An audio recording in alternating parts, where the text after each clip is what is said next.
था कि काबिल बनो, कामयाबी झक मार के अपने पास आएगी। शहर में पोस्टर्स देखिए, 45 साल के युवा नेता भी हैं। आप लोग शिक्षित किसको मानते हैं? शिक्षा तो ज्ञानी जैन सिंह राष्ट्रपति थे, वो 7वीं पास से। अन्ना हजारे ने पूरे देश को आंदोलन किया, वो 5वीं पास से। तो दर्शन पे बैठता तो अपनी योग्यता से बैठता, लेकिन यहाँ इनकी मर्जी से बैठा हुआ हूँ। नमस्कार, बेधड़क न्यूज.com देख रहे हैं आप। मैं हूं आपके साथ शशांक और आप बेधड़क न्यूज.com का खास कार्यक्रम 3 टिकड़ी देख रहे हैं, और जिसमें हमारे साथ आज जो हमारे सहयोगी हैं उनका हम आपसे परिचय करा देते हैं। हमारे साथ मित्र प्रकाश जी हैं जो सामाजिक कार्यकर्ता हैं, और हमारे बाएं तरफ पल्लवी राय जी हैं जो भारत एक नई सोच करके एक पोर्टल है उसमें काम करती हैं। इनसे आज हम चर्चा करेंगे कि भारत में युवा शिक्षित बेरोजगारों की स्थिति पर। आज का हमारा विषय जो है वो युवा, शिक्षा और बेरोजगारी है, जिस विषय पे आज हम इनसे परिचर्चा करेंगे। और परिचर्चा की शुरुआत हम करते हैं मित्र प्रकाश जी से। मित्र प्रकाश जी, आपके हिसाब से भारत की युवा शिक्षित पीढ़ी जो है उसके लिए रोजगार के क्या अवसर हैं, ये कैसे बन सकते हैं, और इसके लिए किसे और कितना काम करना चाहिए? क्योंकि आप सामाजिक कार्यकर्ता, आप समाज को देख रहे हैं। इन्हीं 3 चीजों को, युवा और शिक्षा और बेरोजगारी। युवा देखिए, सबसे पहले युवा में भारत की स्थिति का अंदाजा लगाइए आप कि युवा कितने हैं भारत में।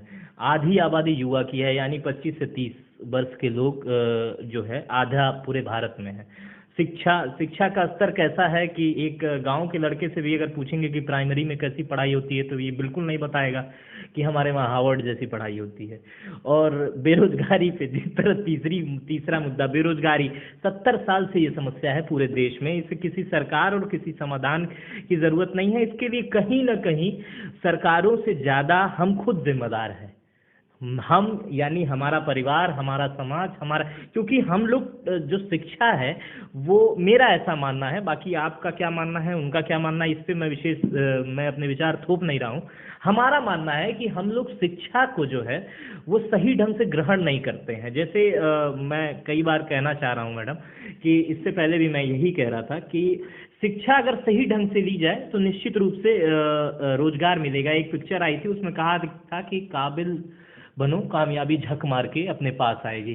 तो जो लोग काबिल हैं उनको कहीं ना कहीं रोजगार, वो सही जगह सेट हो जा रहे हैं, और बाकी जो लोग डिग्रियां लेके घूम रहे हैं उन नेताओं के कॉलेज से, जो गुरुमुत्ते की तरह कॉलेज खुले हुए हैं, उनको वो डिग्रियां लेके ही घूमते रहेंगे। तो आप ऐसे बहुत सारे लोगों को खुद जानते होंगे जो PhD तक होंगे लेकिन उनके पास 4 अक्षर का ज्ञान नहीं होगा।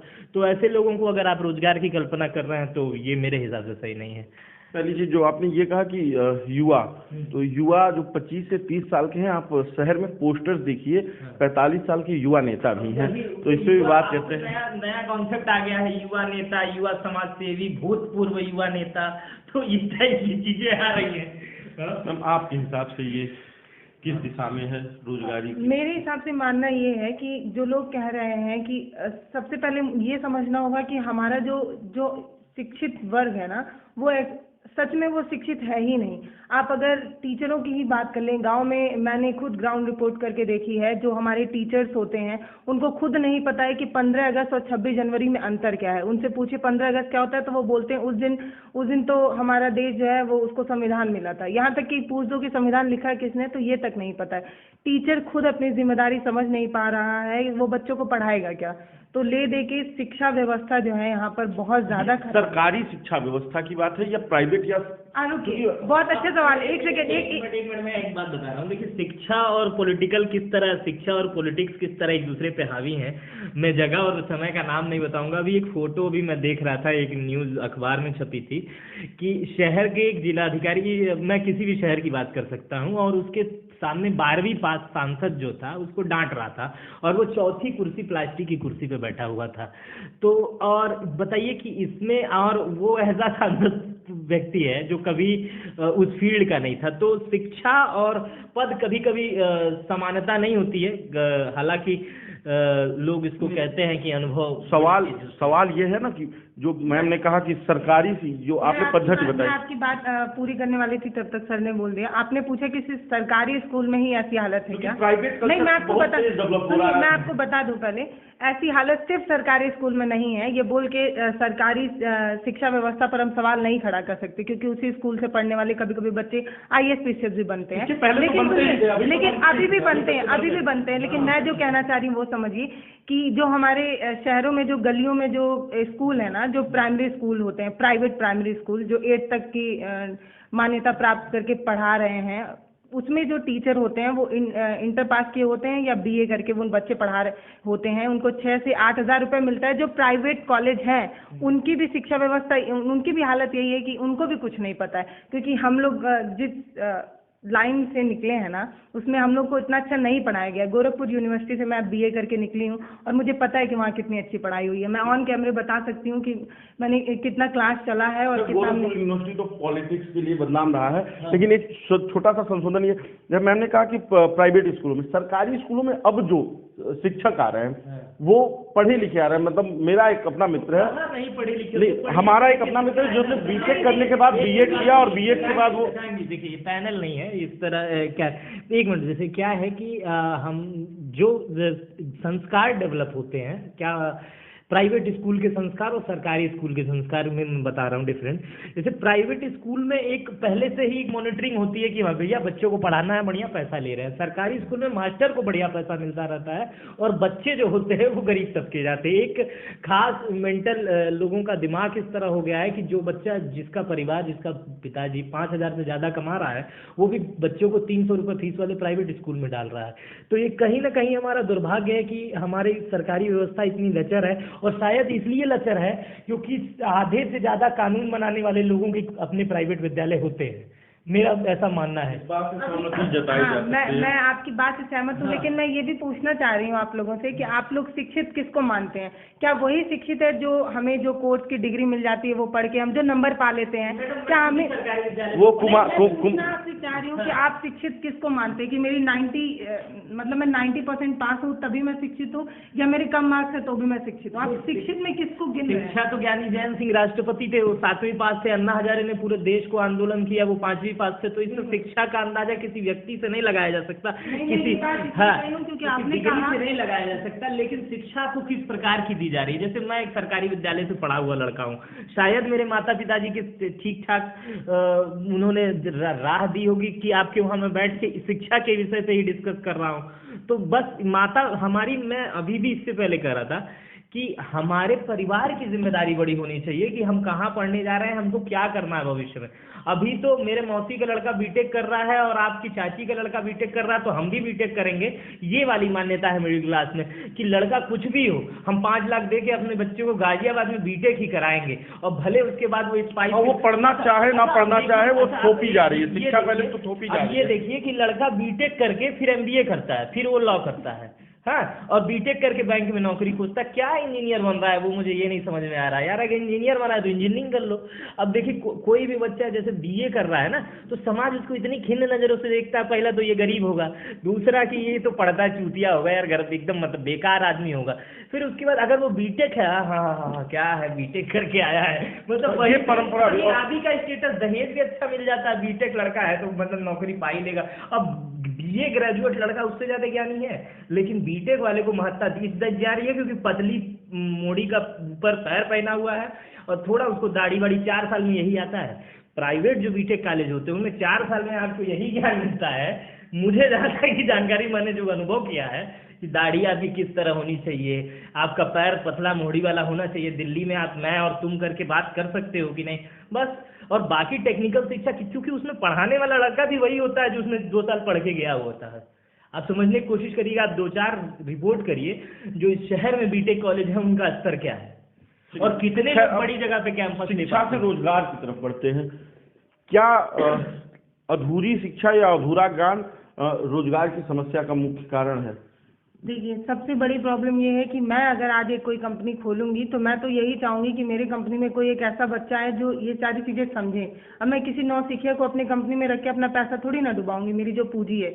तो मैं जिन बच्चों को बुलाऊंगी, उनसे मैं बात करूंगी, तो मुझे ये पता चलेगा कि इन्होंने जो रटा था उसका कोई यूज़ लाइफ में हुआ नहीं, क्योंकि हमने पढ़ा है A+B वाला होल स्क्वायर वाला मैथ का, जिसका कोई यूज ही नहीं है। मतलब 10 तक पता नहीं कितने अलजेब्रा में हमको रूल पढ़ाए गए, जिसको आज तक पता ही नहीं है कि उसका यूज ही कहाँ था। तो वो तो भगवान की कृपा है कि मैं 10th के बाद आर्ट्स में चली आई, भले लोग मुझे कितना भी कोसते रहे। तो होता यह है कि हमारे यहाँ लाइन ही नहीं खींची गई कि अगर मतलब मान लीजिए इंटर तक है, इंटर के बाद ही आप कुछ करेंगे। तो इंटर तक क्या होता है, भैया मैथ लेके पढ़ लो तब अच्छी नौकरी मिलेगी, बहुत ज़्यादा लाइन मिल जाएगा आपको जॉब करने के लिए। तो हम लोग इंटर तक तो पढ़ लेते हैं। इंटर के बाद बच्चे को समझ में आता है कि अरे मैं तो बीटेक कर ही नहीं पाऊंगा, तो वो क्या करता है, फिर आ जाता है बीए में। तो होता है कि बेस उसका था मैथ का, उसको बीए करना पड़ा है सरकारी नौकरी के लिए। और जो लोग नौकरी की बात करते हैं वो सिर्फ सरकारी नौकरी को सोच के अगर नौकरी समझ रहे हैं, तो भैया ये तो बहुत गलत बात है, क्योंकि नौकरियां, सरकारी नौकरियां बची कहाँ हैं, सारी चीज़ें धीरे धीरे प्राइवेट हो रहे हैं। अगर आप रेलवे को देखें तो वो भी कुछ हद तक प्राइवेट हुआ है। इसके अलावा आप कई ऐसी BSNL है, हाँ, MTNL है, बहुत सारे संस्थान, बैंकों को भी प्राइवेट किया जा रहा है। इस पे मैं शिक्षा नहीं, लेकिन और प्राइवेट की बात बताऊं तो प्राइवेट में कंपटीशन बहुत ज़्यादा हाई है, और अगर आप में वो योग्यता नहीं है तो आपको बिल्कुल नहीं रखा जाएगा। और अगर आप सोच रहे हैं कि रिजर्वेशन वाला फंडा प्राइवेट नौकरी में आएगा, जो कह रही हैं ये तो सही है, कंपटीशन हर समय से हाई रहता है। जब हम, मेरे ख्याल से आज के डेट में जो क्लर्क में सवाल पूछे जाते थे, आज से 20-25 साल पहले जो भूतपूर्व IAS हैं वो बताते हैं कि यही सवाल हमारे में पूछे जाते थे। तो कंपटीशन हमेशा शुरू से हाई रहा है। हमें ये फैसला करना होता है कि हम कर क्या रहे हैं, हम कैसे जा रहे हैं, रोजगार की तरफ क्यों बढ़ रहा है। और ये जो कंपनियां, रेलवे प्राइवेटाइजेशन, ये तो सरकार की गलतियां हैं कि सरकार इसको सही ध्यान नहीं दे पा रही है। लाल किले से लेके कुतुब मीनार सारी चीज़ें सरकार बेच ही रही है, अब रेलवे बेच देगी और तमाम चीज़ें बेचेगी। खैर ये दुर्भाग्यपूर्ण है, देश के लिए दुर्भाग्यपूर्ण है कि हमारी सारी सरकारी व्यवस्था इतनी नाकारी हो चुकी है कि उसे बेचना पड़ रहा है, वो भी प्राइवेट हाथों में। और प्राइवेट व्यक्ति कैसा उस पर करेगा, जैसे अब इनका चैनल है तो इनकी मर्जी की वजह से हम यहाँ बैठे हुए हैं ना। हाँ, लेकिन अगर मैं दूरदर्शन पे बैठता तो अपनी योग्यता से बैठता, लेकिन यहाँ इनकी मर्जी से बैठा हुआ हूँ। तो ये दोनों अंतर। लेकिन नौकरी की बात अगर हो रही है तो मुझे लगता है कि कहीं ना कहीं अब हमारी सरकारों को भी प्राइवेट चीज़ों पर ध्यान देने की ज़रूरत है। मेरे कहने का मतलब ये है कि सिर्फ कंपनियों को सिर्फ मतलब रोड बनाने से कुछ नहीं होगा, देखना ये होगा। मैडम ईस्ट इंडिया कंपनी वो प्राइवेटाइजेशन के नाम पे आई थी और पूरे देश को कब्जा कर लेके गई थी। तो प्राइवेट चीजें कब धीरे धीरे चीजों पे कब्जा करने लगती है, प्राइवेट का ऐसा, आप एक घर बनवाते हैं वो अपना प्राइवेट रहता है, लेकिन आप सोचते हैं कि जो छज्जा निकले वो सरकारी जमीन में निकले, फिर वो छज्जा निकालते हैं, फिर बाहर गाय पालने लगते हैं, फिर गाय पालने के बाद धीरे धीरे पार्किंग करने लगते हैं, फिर वो होती है कब्जे की प्रक्रिया। प्राइवेटाइजेशन का सबसे बड़ा सवाल है। खैर धीरे धीरे पैर पसारती रहती है। अब नियम में ये बताएंगे कि हमें तनख्वाह इतना देंगे, ये देंगे, लेकिन ये देते नहीं है। लेकिन सरकारी व्यवस्था ये रहती है कि हम उसको कोर्ट में क्लेम कर सकते हैं, हमारी चीजें कर सकते हैं। रोजगार पे वापस आते हैं। रोजगार कैसे जनरेट होंगे, इस पे किसे काम करना चाहिए समाज अपनी? जैसे प्रधानमंत्री ने लॉकडाउन के बाद एक बात कही, लोकल फॉर वोकल, तो ये तो ठीक है, लेकिन ये हो कैसे? प्रधानमंत्री जी खैर बहुत योग्य हैं, वो कुछ भी बोलते रहते हैं, लेकिन वो उनके बोलने पे जनता ना जाए तो ज़्यादा आगे निकल जाएगी, मेरा ऐसा मानना है। ये इसे तर्क में रखें तो ज़्यादा बेस्ट होगा। तो जन समाज को और सरकार को दोनों को मिल के आगे बढ़ना पड़ेगा, दोनों को एक दूसरे को कोसना नहीं चाहिए। अपने स्तर से हर चीज़, अगर आप योग्य हैं तो एलिजिबल बने, सरकारी नौकरियों में जाएं। हाँ, उसमें जो भ्रष्टाचार है उसमें सरकार को कम करना पड़ेगा। देखिए सरकार से ज़्यादा उम्मीदें नहीं होती हैं, बिजली पानी सड़क भ्रष्टाचार कम कर दो, बाकी व्यवस्थाएं हम खुद कर लेंगे। जैसे हम नौकरी में अगर जा रहे हैं, कंपटीशन में जा रहे हैं, तो मंत्री जी का लड़का जो लिखवा के चला आता है, मैं ये चाहता हूं कि वो ना आए। हम अगर योग्य हैं तो योग्य आए, आरक्षित से जा रहे हैं तो आरक्षण से जाए। तो ये सारी व्यवस्थाएं अगर हमको दे दी जाएंगी, मतलब अगर मान लीजिए हम परीक्षा लिख रहे हैं क्लर्क की, हमारा 182 नंबर है, तो हमको जो है हमारा चयन होना चाहिए। अब उसी में मंत्री जी लड़का जो 4 लाख रुपए दे के मंत्री जी को पैर के नीचे रख के और आता है और उसका हो जाता है और हमारा नहीं होता, यहीं से विद्रोह शुरू होता है और यहीं से लगता है कि सरकारी व्यवस्थाएं चरमरा चुकी हैं, ये पैसे देके ही होगा। तो बस इस व्यवस्थाओं को सरकार थाम ले। बाकी सरकार तो अपना खरीदना बेचना हर सरकारें करती हैं, ये भी कर रही है, तो इसमें कोई बड़ी बात नहीं मानता हूँ। और बाकी प्राइवेट और उद्योग पे जो है वो तो लोग अपना जिस हिसाब से कर रहे हैं उस हिसाब से। जो मुद्दा था लोकल फॉर वोकल की, क्या कैसे, जैसे स्टार्टअप इंडिया करके बात थी, आपको याद होगा, फिर हम स्टार्टअप इंडिया से लोकल फॉर वोकल की तरफ आ गए, हुआ क्या? सबसे ये खाई है, जैसे आज से 2014 के बाद जब सरकार बनी तो स्टार्टअप इंडिया शुरू हुआ, कि हम कुछ नया शुरू नहीं, करेंगे? मैं आपकी बात से सहमत हूँ, लेकिन मैं उसमें एक चीज़ और जोड़ना चाह रही हूँ कि ये जितनी प्राइवेट कंपनियां आई और जो ये नोटबंदी हुई, उसमें जितनी कंपनियां बर्बाद हुई, जिन्होंने अपना शुरू में रोजगार शुरू किया, नोटबंदी है, जीएसटी है, जो भी लोग है, ब्लेम अब करते रहते हैं कि देखिए, जीएसटी भी एक बड़ा कारण है, अरे काम नहीं है। समझिए आप मेरी बात की, मैं पढ़ लिख के अपना एक नौकरी मुझे मिली नहीं, तो मैंने सोचा एक छोटा सा मैं बिजनेस शुरू करती हूँ। बिजनेस में शुरू की, मुझे कोई नॉलेज नहीं है, मैंने शुरुआत की, अचानक से एक बहुत तेज स्पीड से बॉल आई, वो थी नोटबंदी। अब मैं कैसे भी अपना रोजगार संभाल के रखी थी कि भैया मुझे अपना ये जो है, जो मैंने पूंजी लगाई है, वो मुझे बर्बाद नहीं करना है। तब तक दूसरी तेज बॉल आ जाती है, जीएसटी, जिसके बारे में मुझे खुद नहीं पता है। या तो मुझे लगता है कि हमारी सरकार को अब स्कूल टाइम से ही बच्चों को बिजनेस पढ़ाना शुरू कर दें, चाहे वो बीए का बच्चा हो या बीकॉम कर रहा हो या कुछ भी कर रहा हो, उसको शुरू से ही बता दें कि भैया बिजनेस कैसे स्टार्ट करना है। तब तो आप समझेंगे कि छोटे छोटे व्यापार धीरे धीरे शुरू होंगे। अब जो ठेला लगा के अपना शुरू किया था, अचानक से आपने नोटबंदी लगा दी, और जो वो अपना पूंजी 5,000 रुपये लगा के जो ठेला खरीदा था, वो भी तो आपने वापस नहीं किया। मेरे घर में तो मैंने अपने, मतलब मान लीजिए मैं तो लॉकडाउन में बड़ी सारी समस्याएं इस तरह नहीं, मैं ये कहना चाह रही हूँ, मैंने अपनी व्यापार शुरू किया, उनका भी बंद हो गया। मैंने अपनी बीवी की ज्वेलरी बेच के एक ठेला खरीदा था कि मैं अपने बच्चों को भरपेट भोजन खिलाऊंगा, वो जो चाय समोसा बेच के। आपने मेरा ठेला भी बर्बाद कर दिया, और एक बार पीछे पलट के देखा तक नहीं कि मैं अब क्या कर रहा हूँ। कितने लोग मरे हैं इस लॉकडाउन में, क्या किसी को पता है? बस सब लोग ये खड़े होके बोल रहे हैं कि हमें जो है अब अपनी अर्थव्यवस्था को संभालना है। भैया संभालेंगे कैसे? आपने जो है, आपने किया क्या, मुझे बताइए। मेरा रोजगार बर्बाद हुआ, मुझे दोबारा खड़े होने के लिए कुछ चाहिए पूंजी, मैं कहाँ से लाऊं? जब जमीन भी बेच दूं जिसमें मैं रहता हूँ। सरकार तो इस पे तो दोषी आप ठहरा सकते हैं कि सरकार इस पे पूर्ण रूप से, उनके मत नहीं ठीक है, उनके काम करने का तरीका नहीं ठीक है। हाँ, सरकारें हम ही लोग चुनते हैं, हम ही लोग बदलते हैं। जब हम चुनेंगे मंदिर के नाम पे सरकारें चुनेंगे, हम जब सड़कों के नाम पे सरकारें नहीं चुनेंगे, जब हम कपड़े देख के सरकारें चुनेंगे, जब हम टोपी देख के सरकारें चुनेंगे, तो हमें इससे वैसी व्यवस्था मिलेगी। ये तो हमें सोचना पड़ेगा। और नोटबंदी और जीएसटी और लॉकडाउन, ये पूरी अर्थव्यवस्था को चौपट करने का सबसे बड़ा कारण रहा है मेरे हिसाब से। और सिर्फ इतनी ही बात नहीं है, एक बात और मैं लास्ट जोड़ दूं आपको, ये भी मैं कहना चाहती हूँ कि जो लोग, जिन पे जिम्मेदारियां थी, उन्होंने कहा कि बेरोजगारी जैसी चीज यहाँ पे है ही नहीं। एक स्टेटमेंट है, केंद्रीय राज्य मंत्री थे सुरेश जी, उन्होंने कहा कि अर्थव्यवस्था कहाँ खराब है। उन्होंने कहा कि शादियां इतनी अच्छी हो रही हैं, ट्रेन और एयरपोर्ट में लोग इतने अच्छे से जा रहे हैं, हमेशा भीड़ ही रह रही है। तो भैया पैसा है हमारे समाज में, तभी तो ट्रेन खुल जा रही है। और एक और स्टेटमेंट है रविशंकर प्रसाद जी का, केंद्रीय मंत्री हैं, उन्होंने कहा कि फिल्में करोड़ों का व्यापार कर रही हैं, फिल्मों को लोग इतना देख रहे हैं, तो पैसा है तभी तो देख रहे हैं। तो अब ये तो इस तरह वो निर्मला सीतारमण बोली थी कि हम प्याज खाते ही नहीं है, तो ये तो बुद्धि उनकी कितनी है, इस पे विचार करना होगा। का भी आंकड़ा देखिए, तो मैं आपको बता दूं कि सबसे बड़ी समस्या जो है वो हमारे युवा जो हैं, वो अब हमारा समाज ही ऐसा बन गया है कि जैसा सर बता रहे थे कि बीटेक करना बहुत ज़रूरी हो गया है शादी के लिए, या आप समाज में अपना एक स्टेटस बनाने के लिए। तो जिनके पिताजी के पास पैसा नहीं है, वो लोग या तो लोन लेते हैं या ज़मीन बेचते हैं। जो लोग लोन लेते हैं उनकी गाँव के जितने हाँ, लेकिन जाते हैं वो 1 बीघा जमीन बेच के और जिनके पास ज़मीन नहीं होती वो लोन ले लेते हैं। और बाद में होता यूँ है कि पढ़ाई ऐसे कॉलेज से कर लिए होते हैं जो कम फीस में बच्चों को इंजीनियर बना रही होती हैं, तो उसमें ज़्यादा पैसे दे के वो लोग इंजीनियर तो बन जाते हैं, लेकिन नौकरियां नहीं मिल पाती हैं। तो बाद में वो 6 या 8 हज़ार रुपये की प्राइवेट नौकरी करते हैं, जिसकी वजह से देखा है सर कि जो बीटेक कर चुके होते हैं, फिर एमटेक कर लिए होते हैं, फिर स्पाइस की जो कंपनी होती है उसमें टाई लगा के, कोई स्पाइस तो पता नहीं कंपनी अब रही नहीं, वो स्पाइस में ही देखा था मैं, एक मोबाइल कंपनी में टाई लगा के ये बताते रहते हैं कि आप कौन सा रिचार्ज कराएं। मतलब कहाँ से कहाँ आ गए हो। और ज़्यादातर यही होता है, आप जो यहाँ से लड़के बीटेक करते हैं वो दिल्ली में किन जगहों पे कॉल सेंटरों में व्यस्त है। आप दिल्ली के कॉल सेंटरों की एक अजीब परिभाषा हो चुकी है, छोटे मोटे जॉब लेने वाली जो छोटी कंपनियां खोलती हैं उनका भी दायरा इतना बड़ा हो गया है कि वो कहते हैं हम बीटेक एमटेक लड़के लेंगे।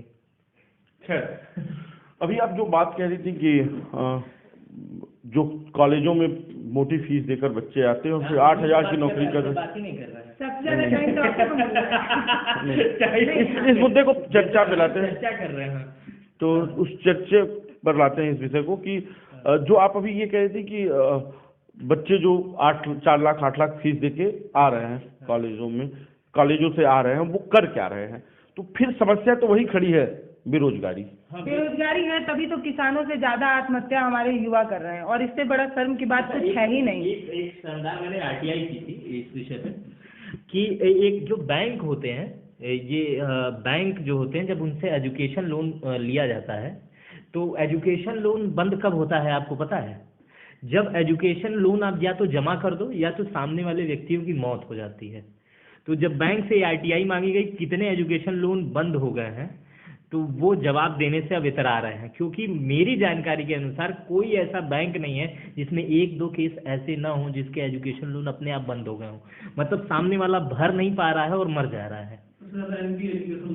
हाँ, आप ये सोचिए, सामने वाला भर नहीं पा रहा है और बंद हो जा रहा है, तो ये कितना दुर्भाग्यपूर्ण है कि आदमी 5 लाख 7 लाख रुपए लेके एजुकेशन लोन पढ़ाई तो कर ले रहा है लेकिन उसे रोजगार नहीं मिल पा रहा है। तो सरकार का दोष तो है, हमारे समाज का भी उतना ही दोष है। हाँ, या तो हम गलत सरकार चुन ले रहे हैं या तो हम गलत डिसीजन अपने बच्चे के प्रति ले रहे हैं। सिर्फ सरकार की जिम्मेदारी नहीं है। हाँ। मैं ये भी कहना चाहती हूँ कि अगर कोई दोनों नहीं, मैं ये भी कहना चाह रही हूँ, हाँ वो तो है, लेकिन मैं ये भी कहना चाहूंगी कि जो ये लोकतांत्रिक देश में जो हमारी सरकार बना रहे हैं जो भी लोग, वो जो गलतियां हो जाती हैं उनसे जाने अनजाने, उसको एक्सेप्ट करना भी सीखें। इन्होंने पूरे हमेशा ये कहते रहे कि एनएसएसओ की रिपोर्ट गलत है, जो ये कह रही थी कि बेरोजगारी दर बढ़ी है। बेरोजगारी देने वाली आंकड़े ही बंद कर दिए कंपनी ने। सरकार आंकड़े अब नहीं दे रही है। हम जैसे लोग बैठे हुए हैं इसमें चर्चा करने के लिए, हर साल आंकड़े आएंगे, हर साल आप माइक लगा देंगे, तो माइक लगा देंगे तो उसके बाद से जो है आपसे इस पे चर्चा होगी, सरकार को फिर संसद में घेरा जाएगा। तो इसी वजह से सरकार जो है बेरोजगारी देने वाले आंकड़े भी बंद कर देगी। कुछ दिन बाद बहुत सारे आंकड़े बंद तो कर देगी। ये चर्चा अभी इसी पे रही कि रोजगार का विकल्प क्या है, ये हम नहीं निकाल पाए, खैर सरकारें नहीं निकाल पा रही हैं तो हम क्या निकालेंगे। तो ये आप हमारा प्रोग्राम दे रहे थे 3 तिकड़ी। आपको ये प्रोग्राम कैसा लगा, आप अपने सुझाव हमें कमेंट बॉक्स में दीजिए। हमारे फेसबुक पेज को लाइक कीजिए, चैनल को सब्सक्राइब कीजिए, और हम आगे भी प्रोग्राम लेकर आपके पास आते रहेंगे। सभी पैनलिस्ट का बहुत बहुत धन्यवाद।